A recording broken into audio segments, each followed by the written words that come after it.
Bon messieurs, dames, vidéo numéro 3 en direct live de Singapour pour ce nouvel épisode de la série J'achète un immeuble depuis Singapour. Donc quelles sont les nouvelles depuis la dernière vidéo? Donc avec le marchand de biens, nous sommes toujours sur un immeuble off-market qui n'est toujours pas encore listé sur les annonces. C'est un immeuble qui a été comme son nom l'indique, off-market, donc qui n'a pas été communiqué aux agences immobilières. Et là en fait on est dans une situation où le marchand de biens attend une confirmation officielle de vente du propriétaire vendeur. Donc aujourd'hui il a émis le souhait qu'il voulait vendre, mais le problème c'est qu'il ne s'est pas engagé à 100% sur la vente. Donc là je suis dans une situation où nous relançons le vendeur régulièrement pour qu'il puisse officialiser la vente.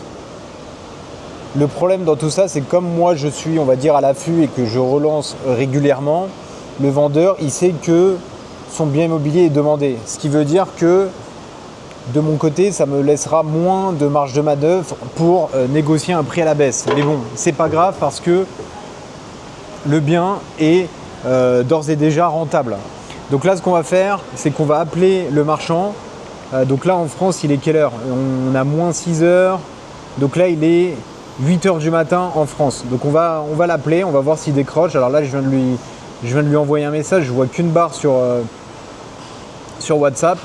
Mais on va voir s'il décroche pour essayer d'avoir des news en live. Parce que voilà, ça fait quand même plusieurs semaines que j'attends et j'aimerais bien avancer sur le projet. Donc on va voir si... je vais essayer de mettre le micro comme ça pour qu'on voit.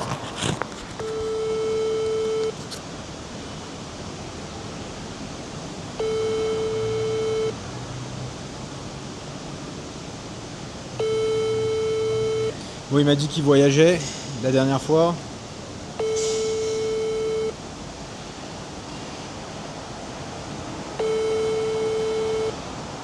Bon, a priori pas disponible. Peut-être trop tôt en France le week-end. On sait que des fois c'est compliqué d'appeler en France avant 10h, 11h du matin, et voire durant les week-ends c'est un peu plus challenging. Donc moi ce que je vais faire, c'est que je vais continuer activement sur ce bien immobilier. Je vais pas lâcher.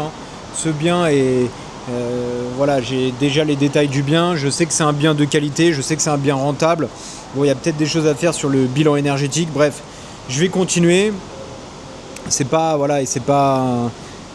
Aucune raison d'abandonner, donc je vais continuer. Et dès que le bien est officialisé à la vente, une fois que j'ai les documents, là je vais pas lâcher et je vais aller à 100% sur ce bien, sachant qu'en parallèle on m'a présenté d'autres biens qui sont moins intéressants. J'ai eu un bien en DPE géré par une association, etc. Bon, peu de flexibilité pour augmenter un cash flow, donc je vais continuer sur l'immeuble qui a été identifié dès le départ et je ne vais pas lâcher cette opportunité. Et je donnerai des news dans la prochaine vidéo. Donc chaque week-end, le matin, une vidéo pour donner des news. Donc see you in the next video. Stay tuned, stay focused, don't quit and take actions.